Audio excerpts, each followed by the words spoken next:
T Chandrasekharan കൊലക്കേസിലെ പ്രതികളെ വിട്ടയക്കാൻ ശിക്ഷ ഇളവ് നൽകി വിട്ടയക്കാൻ വേണ്ടിയിട്ടുള്ള തീരുമാനം. അന്ന് സർക്കാരിന് വേണ്ടി സ്പീക്കറാണ് മറുപടി പറഞ്ഞത്. അതിൽ അനൗചിത്യം ഞങ്ങൾ ചൂണ്ടിക്കാണിച്ചു. സ്പീക്കറുടെ ഓഫീസിൽ നിന്നുള്ളൊരു കുറിപ്പ് കണ്ട് അതൊരു അഭ്യൂഹമാണെന്ന്. അതെങ്ങനെയാണ് അഭ്യൂഹമാകുന്നത്? അഭ്യൂഹമാകുന്നത് എങ്ങനെയാണ്?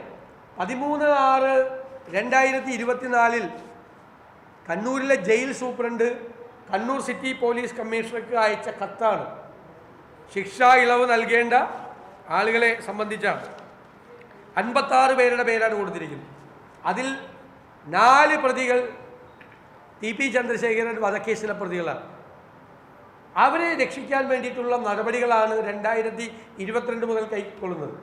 2018 സർക്കാർ ഉത്തരവിൽ രാഷ്ട്രീയ കൊലപാതക കേസുകളിലെ പ്രതികൾക്ക് ഒരു കാരണവശാലും ശിക്ഷ ഇളവ് കൊടുക്കരുത് 14 വർഷമാകാതെ എന്ന് പറഞ്ഞിട്ട് അത് 2022 ഉത്തരവിൽ അതങ്ങ് മാറ്റി. നിയമസഭ പാസാക്കിയ പ്രിസൺ ആക്റ്റിൽ മൊത്തം ശിക്ഷാകാല ഇളവിൻ്റെ 1/3 താഴെ പരോളും ശിക്ഷാ ഇളവും കൂടി ആകാൻ പാടുള്ളൂ എന്ന് പറഞ്ഞിട്ടുണ്ട്. നിയമസഭ പാസാക്കിയ ഒരു നിയമത്തെ ഒരു ഗവൺമെൻറ് ഉത്തരവിലൂടെ സർക്കാർ ഇല്ലാതാക്കി. അത് നിയമപരമായി നിലനിൽക്കുന്നതല്ല, ഗുരുതരമായ തെറ്റാണ്. അതിന് മറ്റ് നടപടികൾ ഞങ്ങൾ സ്വീകരിക്കും. അങ്ങനെ ഈ 2022 മുതൽ നടത്തുന്ന ഗൂഢാലോചനയുടെ ഭാഗമായിട്ടാണ് ഈ ചന്ദ്രശേഖരൻ കൊലക്കേസിലെ പ്രതികൾക്ക് ശിക്ഷ ഇളവ് കൊടുക്കാൻ നോക്കുന്നത്.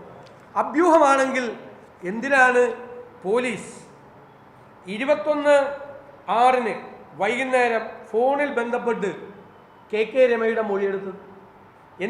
Chokli police KK Muhammad Shafi Chokli police സ്റ്റേഷനിൽ അതിർത്തിയിലെ പ്രതിയാണ്.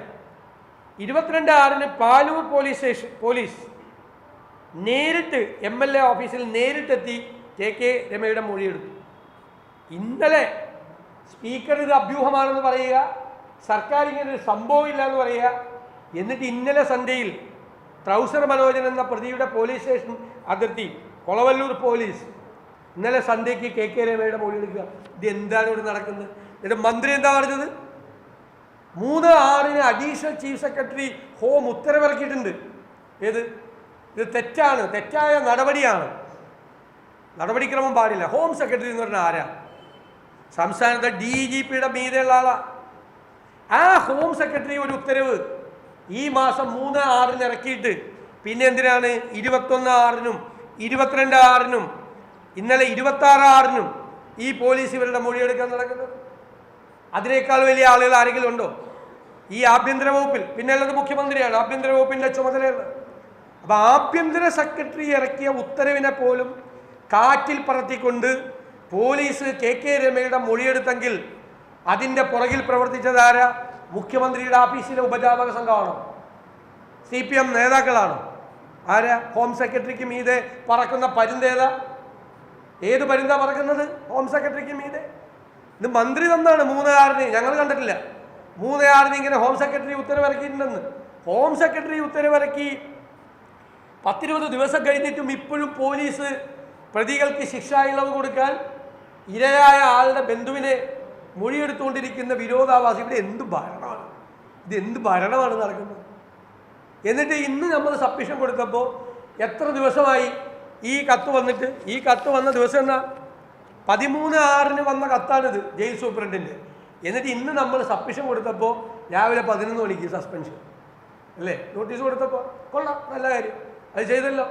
ഇപ്പം മന്ത്രി ഞങ്ങൾ പറഞ്ഞു സർക്കാരിനോട് ആവശ്യപ്പെട്ടു ഒരു ഉറപ്പ് തരണം ഗവൺമെൻറ്. ഒരു കാരണവശാലും ഹൈക്കോടതി വിധിയെ ലംഘിച്ച് ചന്ദ്രശേഖരൻ കൊലക്കേസിലെ പ്രതികൾക്ക് ശിക്ഷാ ഇളവ് കൊടുക്കില്ല. അതിപ്പോൾ സർക്കാർ ഞങ്ങൾ വാക്കൗട്ട് നടത്തി ഇറങ്ങിയതിന് ശേഷം അങ്ങനെ ഒരു അഷ്വറൻസ് തന്നിട്ടുണ്ട്. അതിനെ ഞങ്ങൾ സ്വാഗതം ചെയ്യുന്നു. വളഞ്ഞ വഴികളിലൂടെ ആ പ്രതികളെക്കുറിച്ച് ഞാൻ കഴിഞ്ഞ ദിവസം പറഞ്ഞല്ല, പരോളിൽ ഇറങ്ങി ക്രിമിനൽ കേസുകളിലെ പ്രതിയായ ആളുകളാണ്. അവർക്ക് അനുകൂലമായിട്ട് ചെയ്യുന്ന എല്ലാ കാര്യങ്ങളും സർക്കാർ നിർത്തിവെച്ചില്ലെങ്കിൽ അതിശക്തമായ പ്രതിഷേധം പ്രതിപക്ഷത്തിൻ്റെ ഭാഗത്തുനിന്നുണ്ടാവും.